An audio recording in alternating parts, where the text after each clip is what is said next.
바람처럼이라는 제목으로 하나님의 말씀을 함께 나누겠습니다. 성경 구절은 여러분 나눠드린 용지를 참고하시면 되겠습니다. 오늘 말씀 3장 3절에 보시면요, 이렇게 얘기해요. 예수께서 대답하여 이르시되 진실로 진실로 내게 이르노니 사람이 거듭나지 아니하면 하나님 나라를 볼 수 없느니라 라고 얘기했습니다. 여러분, 이게 무슨 말입니까? 거듭난 사람만이 천국에 갈 수 있다는 말이죠. 무슨 말인지 알겠죠? 거듭난 사람만이 천국에 갈 수 있다. 그러면 다음 질문이 중요해지겠죠. 여러분은 거듭나셨습니까?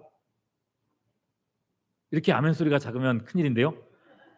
여러분, 거듭나셨다면 다시 한번 아멘으로 화답해 주십시오. 여러분, 거듭나셨습니까?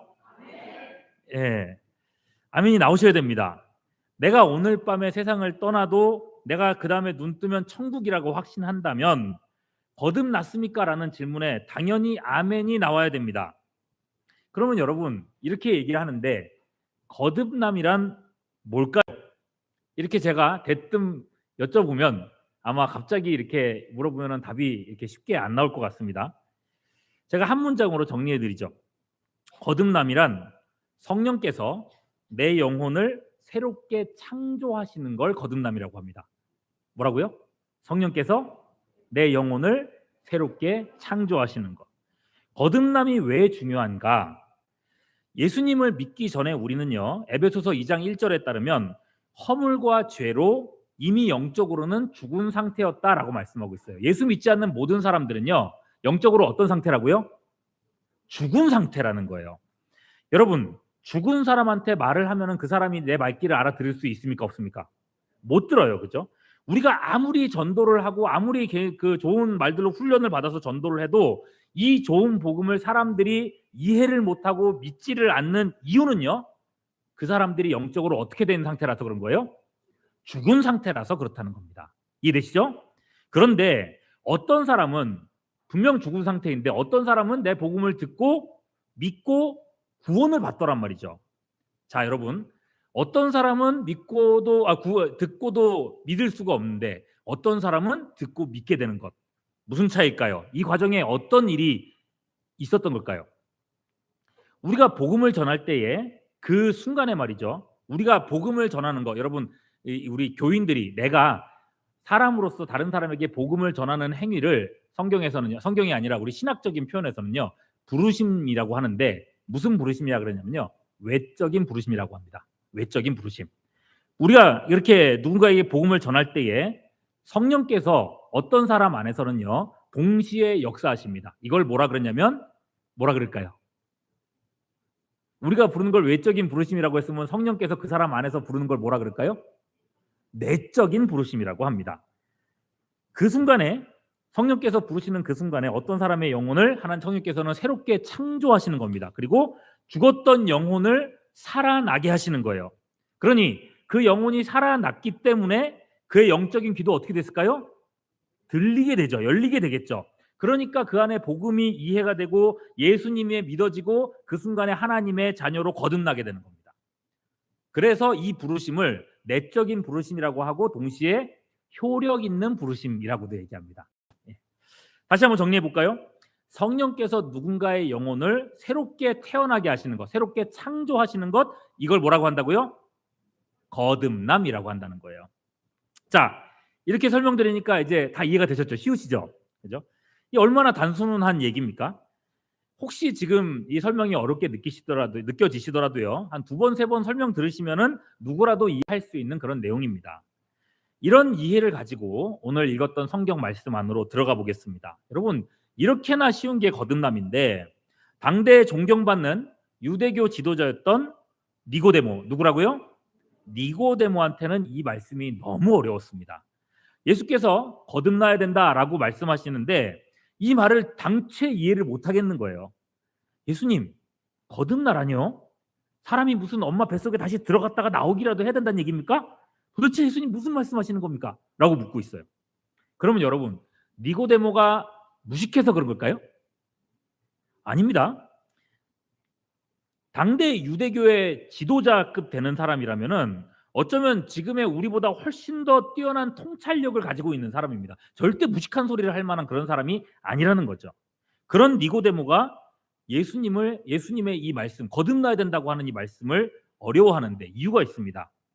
자꾸 예수님은 영적인 걸 얘기하시는데 니고데모는 어떤 걸 얘기하는 걸까요? 육적인 걸 가지고 얘기하기 때문에 그런 거예요. 말하자면 니고데모가 지금 예수님께 바라고 있는 것은 육신적이고 정치적인 얘기를 하고 있는 거고, 예수님은 지금 영적인 하나님 나라에 대한 이야기를 하고 있는 거예요. 그러면 예수님과 니고데모 사이에 어떤 대화가 있었는지, 여러분이 아마 이 본문 말씀을 그냥 여러분이 차분하게 혼자서 읽으시면은 도대체 이 두 사람 사이에 어떤 대화가 오고 가고 있는 건지 아마 이해가 안 되실 거예요. 이해가 안 될 수밖에 없어요. 잘 보세요. 3장 2절 말씀부터입니다. 니고데모가 예수님께 찾아와서 먼저 운을 띄웁니다. 랍비여, 예수님, 우리가 당신은 하나님께로부터 오신 선생인 줄 아나이다. 하나님께서 함께 하시지 않으면 당신이 행하시는 이 표적을 아무도 할 수 없습니다. 그러면서 예수님을 막 띄우죠. 예수님 대단하십니다. 예수님을 인정하는 것처럼 막 이렇게 얘기를 합니다. 그러자 예수님께서 니고데모의 말에 대해서 대답하시죠. 3절. 진실로 진실로 내게 이르노니 사람이 거듭나지 아니하면 하나님의 나라를 볼 수 없느니라. 여러분, 딱 맑은 정신으로 이 말씀을 딱 보잖아요. 2절과 3절 말씀을 연결해서 그대로 읽으면은 완전 뜬금없는 말씀입니다. 아니, 거듭남이라니요. 니고데모는 그런 말을 한 적이 없어요. 거듭남만 얘기하는 게 아니라 하나님의 나라에 대해서도 얘기하십니다. 니고데모가 처음에 했던 그 말과 전혀 맥락이 안 맞는 거예요. 이 의미가 맞아야 대화가 될 거 아닙니까? 그런데 뭐 우리가 모르는 어떤 상황이 있는 건지 대화는 계속 이어지고 있습니다. 니고데모가 그래도 좀 상식적인 사람이라서 그런지 예수님의 말을 받아서 다시 물어보죠. 4절. 사람이 늙으면 어떻게 다시 날 수 있습니까? 두 번째 모태에 들어갔다가 날 수 있습니까? 라고 하는 이 어리석은 말을 하고 있는 겁니다. 예수님께서 거듭남이라고 얘기를 하시니까 니고데모도 그냥 거듭남을 얘기하는데, 다만 거듭남이라니 무슨 말씀이시지? 이해가 안 되고 있는 거죠. 이에 대해서 예수님께서 또다시 이렇게 말씀하세요. 5절. 진실로 진실로 내게 이르노니 사람이 물과 성령으로 나지 않으면 하나님 나라에 들어갈 수 없느니라. 거듭나에 들어간다는 말 또 한 번 반복하고 계십니다. 자, 여러분, 사람이 거듭나야 하나님 나라에 들어간다, 거듭나지 않으면 하나님 나라에 못 들어간다, 이렇게 하는데 도대체 이런 동문서답이 어디 있나 싶은 거예요. 그냥 읽었을 때, 맑은 정신으로 읽었을 때는 도대체 이게 무슨 대화지? 싶은 생각이 드는 겁니다. 잘 보시면요, 니고데모는 하나님 나라를 말한 적이 없는데 예수님은 두 번에 걸쳐서 하나님 나라에 대해서 얘기를 하고 있는 거죠. 대화의 방향이 뭐가 좀 엇나가고 있나? 예수님이 지금 니고데모의 어떤 말귀를 못 알아들으시나? 아니면 니고데모와는 상관없이 예수님은 자기 주장만 하고 계신 건가? 이렇게 생각할 수 있는데 다 아닌 거죠. 이 대화에는요, 그냥 봐서는 알 수 없는 당시의 어떤 사회적인 분위기가 담겨 있는 겁니다. 그러면 여러분, 이해가 잘 안 되는 이 부분에 대해서 이제 이를 채워서 이해를 한번 하도록 하겠습니다. 둘 사이에 있었던 이제 대화에 빠진 부분들. 예수님은요, 니고데모의 이 첫 번째 질문 속에서 그의 의도를 간파하셨습니다. 2절 말씀 다시 한번 볼게요. 하나님께서 당신과 함께 하시지 아니면 당신이 행하시는 이 무엇을요? 표적을 아무도 할 수 없습니다라 그랬습니다. 이 표적. 여러분, 이 구절에서 니고데모의 강조점은요, 표적입니다. 니고데모가 예수님을 찾아온 이유도 표적입니다. 여러분, 표적이 뭡니까? 표적이 뭐예요? 예, 일단 기적이죠. 기적이죠. 근데 기적이라고 하지 않고 표적이라고 한 이유가 있습니다. 기적은 그냥 예수님께서 행하셨던 수많은 기적들인데, 표적이라고 그걸 하면은 그 기적이 목적이 아니라 그 기적을 통해서 뭘 하려 하시는 거예요? 뭔가를 나타내려고. 그 기적 자체가 목적이 아니라 그 기적이 표지판이라는 거예요. 화장실 표지판이 딱 있으면 그 표지판은 화장실이 아니잖아요. 그죠? 뭔가를 가리키는 거죠. 예수님이 했던 수많은 기적들을 통해서 예수님이 누군지를 나타내는 그걸 가지고 표적이라고 하는 거죠. 자, 여러분, 표적. 오늘날에도요, 정말 많은 종교 사기꾼들이 병을 고쳤다, 뭐 귀신을 쫓아냈다, 뭐 내가 예언했던 게 맞았다, 뭐 이런 얘기를 하지만요, 사실은 다 보면은 확인할 길이 없는 경우가 참 많습니다. 소문만 무성하죠. 여러분 한 번씩 이제 유튜브를 많이 보시는 분들은 유튜브 쇼츠 영상을 이렇게 올리다 보면 교회 다니시는 분들한테 알고리즘으로 한 번씩 뜨는 게 있어요. 뭘까요? 병 고치신다는 그 어디 기도원의 목사님 영상이 나오는 거 본 적 있으신 분 있습니까? 아, 없나요? 네. 한 번씩 뜨거든요. 그러면 그분이 거의 뭐 하루 종일 그 영상을 틀어놓고 뭘 하시는 것 같은데, 뭐 병 낫다는 여러 사람들을 이렇게 앞에다 세워놓고 온갖 말을 다 해요. 내가 뭐 누구를 해가지고 그 사람이 서울대를 갖고 온갖 막 자기 자랑을 하시다가, 자, 하나님께서 지금 누구를 병을 고치려고 하신다 그러면서 나오라고 그러면은 그분을 의자에 앉혀놓고 다리가 안 좋냐, 다리를 해놓고 갑자기 막 샬라샬라샬라샬라 합니다. 그러다가 병 나았다, 이제 들어가라고 그러면 할렐루야 하면서 그 사람 들어가고, 그런 장면들이 계속해서 하루 종일 나오거든요. 모르겠습니다. 뭐 저는 그걸 보면서 뭐 하나님께서 그 안에서도 역사하실 수도 있고 안 하실 수도 있겠지만은, 성경에 보면은 그게 다 표적이라고 했잖아요. 어떻게 해서 이 사람이 병이 낫다는 게 중요한 게 아니라 이 사람이 병을 낫게 한 주체가 누구냐, 무엇 때문이냐, 이게 더 중요하거든요. 근데 그래서 보면은 병을 고칠 때 보면은 뭐 제자들 같은 경우에는 손수건이 뭐 이렇게 떨어져도 병이 고쳐지는 경우가 있고, 어떤 사람은 그림자만 지나가도 막 병이 낫다는 얘기가 있어요. 그죠? 예수님은 뭐 침을 발라가지고 눈에 뭐 흙에 의겨서 눈에 바르고 혀에다가 놓고 그렇게 해서 병을 고치기도 하고, 심지어 그냥 말씀 안에서 고치는 경우들도 있습니다. 그러니까 방법이 중요한 게 아니거든요. 근데 그런 영상들 보면 다 어떻게 해요? 온갖 막 그냥 내가 이런 방법으로 병을 고쳤다는 걸 나타내려고 하는 듯이 막 진짜 온갖 애를 쓰잖아요. 그죠? 예. 그런데 그런 겁니다. 고쳐졌다고 해도 사실은 확인될 길도 없고, 그러다 보니까 그 사람들끼리의 어떤 리그처럼 보이는 그런 영상들만 남아 있는 거죠. 예. 근데 여러분, 예수님께서 행하셨던 기적은 어떻습니까? 차원이 달랐습니다. 그야말로 어두운 데서 막 자기들끼리 모인 데서 어디서 좁은 데서 한 게 아니라 표적, 즉 사인이라고 할 만했습니다. 이스라엘 안에서 예수님이 어떤 사람의 병을 고치거나 귀신을 쫓거나 하실 때마다 수천 명, 수만 명의 사람들이 그 장면을 눈앞에서 목도했습니다. 온 나라의 모든 사람들이 거의 예수님께서 하셨던 그 3년 동안의 일정 속에서 그 병 고치는 것들, 그 기적의 일들을 다들 목도했다는 거예요. 심지어 종교 지도자들조차도, 예수님에 대해서 부정적이었던 종교 지도자들조차도 이것을 부정할 수 없을 정도로 예수님의 기적은 정말 일반화처럼 되어 있었습니다. 니고데모는요, 그 표적 때문에 예수님께 나왔습니다. 왜요? 왜 그랬을까요? 기적 좀 더 보여주세요. 그것 때문에요? 아니겠죠. 앞쪽에 2장 23절 말씀을 보겠습니다. 2장 23절부터 우리가 읽었었는데 이렇게 얘기했어요. 많은 사람들이 그의 행하시는 뭐를 보고, 표적을 보고 그의 이름을 믿었다 그랬습니다. 니고데모 말고도 이미 나라 안에 그 유대 지역 안에 많은 사람들이 예수님의 표적을 보고 예수님을 따라다녔습니다. 그러다가 이 기적이 계속되는 것을 보면서 사람들이 어떻게 흘러가는가 하면요, 6장 15절 말씀으로 넘어가면 이들이 어떻게 하고 있습니까? 이 무리들이 예수님을 어떻게 하려고 했어요? 본문 말씀 제가 드렸죠. 뭐라고 했습니까? 6장 15절. 억지로 어떻게 하려고 했어요? 임금을 살인하려고 했습니다. 억지로 왕을 삼으려고 했습니다. 그죠? 이들이 예수님을 따르는 목적이 나오죠. 물론 뭐 기적을 구경하고 싶어서 새로운 가르침에 매료돼서 그럴 수도 있겠지만은, 가장 중요한 이유는 새로운 왕을 모시려고 하는 것입니다. 다른 말로 이스라엘이라고 하는 나라의 회복을 꿈꾸기 때문인 겁니다. 여러분, 만일에 우리나라가 지금도 여전히 일본의 속국으로 있다고 생각해 봅시다. 일본 일제 강점 중에 있다고 생각해 보십시오. 자나깨나 여러분들의 소원은 뭐겠습니까? 우리의 소원은 뭘까요? 해방이겠죠. 독립이겠죠. 그죠? 남의 나라에다가 인격과 인력과 자원을 뺏기고 지금까지 그렇게 나왔다면 그야말로 우리가 종처럼 그 일제의 그 안에서 살고 있었을 텐데, 그걸 어떻게 견디겠냐고요. 정말 꿈에도 소원은 해방이고 독립일 겁니다. 이스라엘도 마찬가지입니다. 이스라엘은요, 너무나도 오랫동안 타국의 지배하에 살고 있었습니다. 바벨론에 멸망당했을 때가, 남유다가 바벨론에 멸망당했을 때가 몇 년인지 혹시 아십니까? 기원전 580년입니다. 예수님 오실 때까지 무려 580년이라고 하는 그 지긋지긋한 그 시간들을 주권 없이 살아왔습니다. 그죠? 바벨론에 멸망당하고, 그 다음에 바벨론이 망하고 좀 자유롭게 되나 했는데 페르시아의 지배당하고, 페르시아가 망하고 났더니 헬라의 지배당하고, 헬라가 망하고 났더니 로마의 지배를 당하고 있습니다.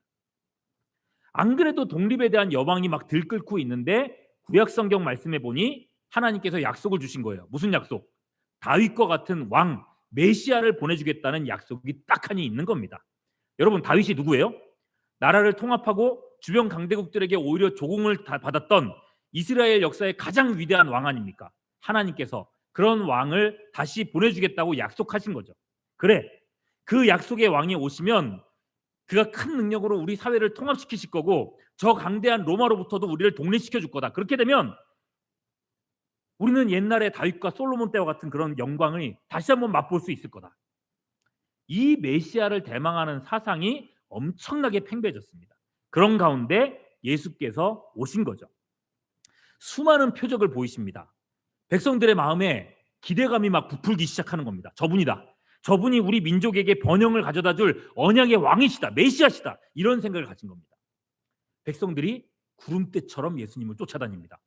예수님의 인기가 하늘을 찌릅니다. 급기야 예수님을 억지로라도 왕으로 세우려고 합니다. 당신이 왕이 되셔야 된다고. 여러분, 이런 생각이 예수님의 제자들한테도 똑같이 있었습니다. 충격적이게도요. 예수님이 죽음을 이기고 부활하신 후에 죽으시고 부활하셨으면 이제 모든 게 다 드러났잖아요. 그런데 그런 후에도 제자들이 예수님께 어떻게 얘기하는지 보십시오. 사도행전 1장 6절 말씀 한번 같이 읽어보겠습니다. 시작. 자, 여러분, 제자들이 이렇게 얘기했어요. 이스라엘 나라를 회복하심이 이때입니까? 아, 드디어 됐습니까? 예수님 죽으시고 부활했으니까 어디가 회복돼야 된다고요? 이스라엘이라는 나라가 회복된다고 생각하는 거예요. 민족이 회복된다고 생각하고 있는 거예요. 이 정치 사상이 이들의 마음을 완전히 사로잡고 있는 거죠. 이스라엘이라고 하는 민족, 이 나라, 이게 그들의 1차적인 관심사입니다. 여러분, 여기서 우리가 꼭 알아야 될 게 있어요. 이들에게는요, 이스라엘이라고 하는 이 민족 국가가, 이 혈통이 하나님의 나라입니다. 예. 이들은요, 하나님이 택한 아브라함의 혈통적인 후손입니다. 그리고 모세를 통해서 애굽에서 구해내신 세계의 유일한 민족입니다. 그러니 이스라엘만이 하나님의 나라라고 하는 확신이 그들의 마음속에 가득하게 있다는 거예요. 이들은요, 다름이 아니라 하나님 나라의 회복을 꿈꾸고 있는 겁니다. 이건, 이 하나님의 나라는요, 우리가 생각하고 있는 그 하나님의 나라가 아니에요. 이스라엘 민족이 하나님의 나라라고 생각하고 있고, 그렇기 때문에 그들은 하나님의 나라가 회복되는 것, 자기 민족이 회복되는 거라고 생각하고 있다는 거예요. 이들이 꿈꾸는 하나님의 나라는 지상의 나라입니다. 그리고 정치적인 나라입니다. 그리하여 로마를 능가하는 영광과 권세를 누리고 싶습니다. 우리나라가 더 잘 먹고 더 잘 살고 세계를 호령하는 그런 국가가 되기를 원하고 있습니다.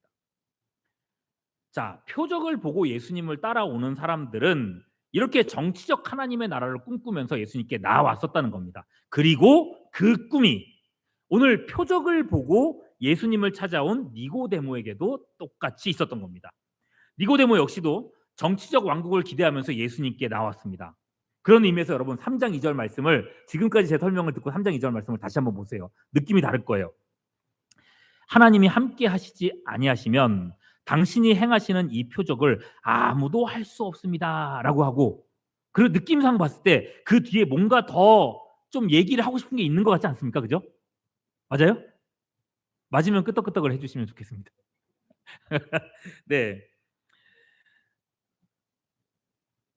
예수님께서 다음 말씀을 하시지 않았다면 니고데모는 그 다음에 뭐라고 얘기했을까요? 이 표적을 아무도 할 수 없습니다. 그 다음에 뭐라고 했을 것 같아요? 그러니 예수님, 이제는 하나님 나라를 좀 세우십시다. 언제까지 이렇게 뜻만 드릴 겁니까? 이제 우리 왕이 되십시오 라는 얘기를 하고 싶은 거예요. 이것이 이들이 꿈꾸는 하나님의 나라였습니다. 정치적이고 민족주의적인 하나님의 나라를 꿈꾸면서 예수님께 왔던 거죠. 이러한 질문이었기 때문에 예수님은 니고데모에게 3장과 5절에서 그래, 하나님의 나라, 이렇게 얘기하면서 두 번이나 그 하나님의 나라를 강조했던 거예요. 그래서 예수님께서 니고데모에게 했던 얘기는 뜬금포가 아니었던 거죠. 맞습니다. 예수님은 분명 하나님의 나라를 세우러 오셨습니다. 그래서죠, 예수님께서 공생의 첫 선언을 하셨을 때 그 선언이 뭐였습니까? 회개하라, 천국이 가까웠느니라. 여러분, 천국이 뭐예요? 천국 하나님의 하늘나라고, 또 다른 말로는 하나님의 나라입니다. 예수님이 오신 목적도 분명 하나님의 나라를 세우는 거였습니다. 그러나 예수께서 이루시려는 하나님의 나라는 세속적이거나 정치적인 나라가 아닙니다. 이 나라는 철저하게 어떤 나라예요? 영적인 나라입니다. 이스라엘이라고 하는 이 땅 민족이 아니라 땅 끝에 모든 이방인까지라도 침노에 들어올 수 있는 나라를 주님은 세우려고 하셨던 겁니다.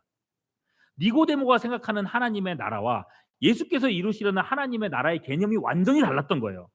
니고데모는요, 민족으로서 이스라엘만이 하나님의 나라라고 생각해서 그 나라를 세우라고 말하고 있는 거고, 예수님께서 이루시려는 하나님의 나라는 예수님을 믿는 사람으로서 채워지는 이방인까지 포함되는 나라였던 겁니다.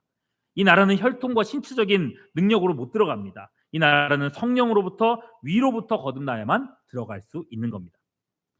그러니 여러분, 니고데모가 이 예수님의 말씀을 이해하지 못하는 결정적인 이유가 여기 있는 거죠. 나는 이미 혈통적으로 하나님 나라 백성인데, 다시요. 니고데모 입장에서는 나는 이미 혈통적으로 하나님 나라 백성 맞거든요. 그런데 예수님은 자꾸 나보고 하나님 나라에 들어가야 된다고 말씀하시지? 하나님 나라를 볼 수 있다고 말씀하시지? 아닌데? 여러분, 니고데모 입장에서는 내가 거듭날 필요가 없습니다. 내가 거듭나지 않아도 니고데모는 이미 혈통적으로 하나님 나라에 속해 있는 사람입니다. 자기 입장에서는요. 왜 자꾸 나보고 거듭나라고 하시지? 엄마 뱃속에라도 들어갔다 나오란 얘기인가? 그래 봐야 나는 어차피 이스라엘 사람이고 하나님 나라 백성인데? 라는 생각을 하는 거죠. 다시 태어나도 나는 하나님 나라 백성이에요. 자, 그러면 이제 이지까지 얘기들이 딱 나오는 거죠. 니고데모가 어리석은 얘기를 한 게 아닙니다. 나는 다시 태어날지라도 나는 이미 하나님 나라 백성이었고 하나님 나라 백성입니다. 이렇게 얘기하는 거예요. 그런데 여러분, 예수님의 의도는 그게 아니었죠. 예수님께서 말씀하신 하나님의 나라는 어디입니까? 땅에 속한 것이 아니라 어디에 속해 있어요? 하늘에 속해 있습니다. 천국입니다. 영생입니다. 여러분, 영적인 얘기를 하고 있다는 거예요. 이 의미를 알았다면 니고데모는요, 지금 점점 빼고 있으면 안 된다는 겁니다. 자기의 의, 지식, 권위, 그리고 아브라함이라고 하는 혈통까지도 다 내려놓고 지금 눈앞에 계신 이 예수님 그 앞에 엎드렸어야 됩니다. 나를 불쌍히 여기소서, 나는 죄인입니다 라고 외쳤어야 된다는 거예요. 심지어 민족의 독립이라고 하는 최고의 염원까지도 내려놓고 나를 천국 백성으로 거듭나게 해달라고 주님 앞에 엎드렸어야 된다는 거예요. 그게 안 되니 내가 엄마 뱃속에 다시 들어갔다 나와야 되나? 이 어리석은 답변만 나왔던 거죠.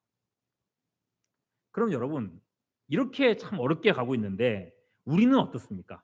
솔직히 우리에게도 거듭남이라고 하는 건요, 제가 아까 설명도 드리긴 했지만은 실전으로 들어가면은 사실 쉬운 개념은 아닙니다. 8절 말씀 보십시오.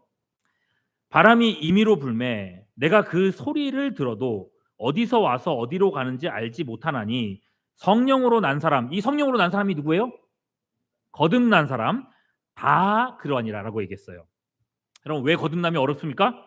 성령으로 난 사람은 마치 바람 같아서 우리의 눈에 보일까요? 안 보일까요? 안 보인다는 겁니다. 여러분, 초대교회 때 120문도 위에 오순절 성령의 불이 빡 임했잖아요. 그건 누구라도 다 볼 수 있었습니다. 그러니까 와, 불이 임했다고 얘기를 하는 거죠.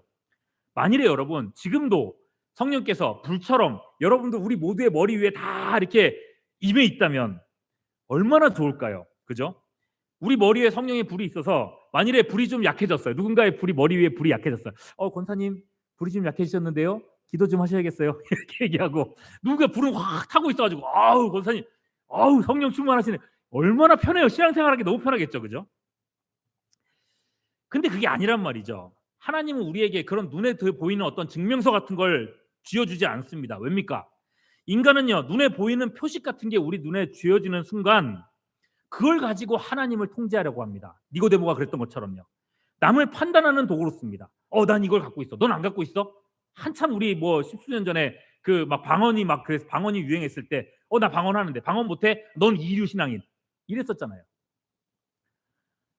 니고데모가 눈에 보이는 표적을 가지고 자기 뜻대로 자기 왕국을 꿈꿨던 것처럼 우리도 그렇게 할 수 있다는 거예요.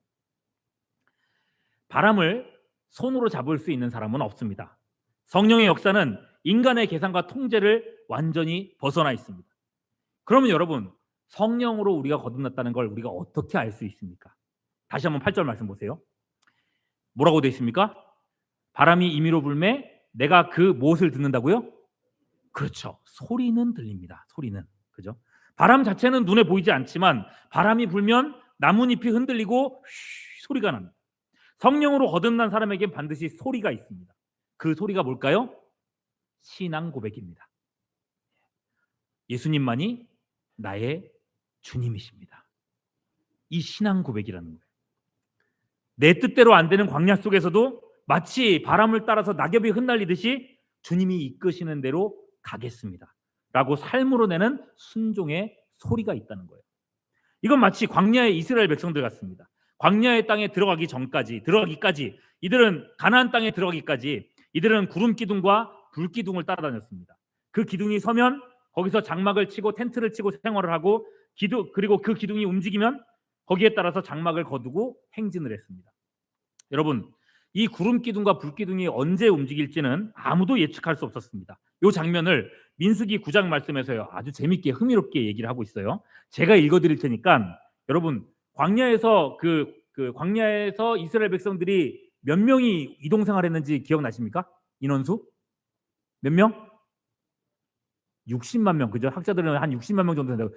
60만 명이면 여러분 한 도시가 움직이는 거예요. 그죠? 어마어마하게 많은 사람들이 움직이는 건데 이들이 텐트를 쳤다가 걷었다가 하면서 다니는 거거든요. 자, 이 모습을 상상하면서 이 제가 읽어드리는 구절, 이 성경 말씀 한번 읽어보겠습니다.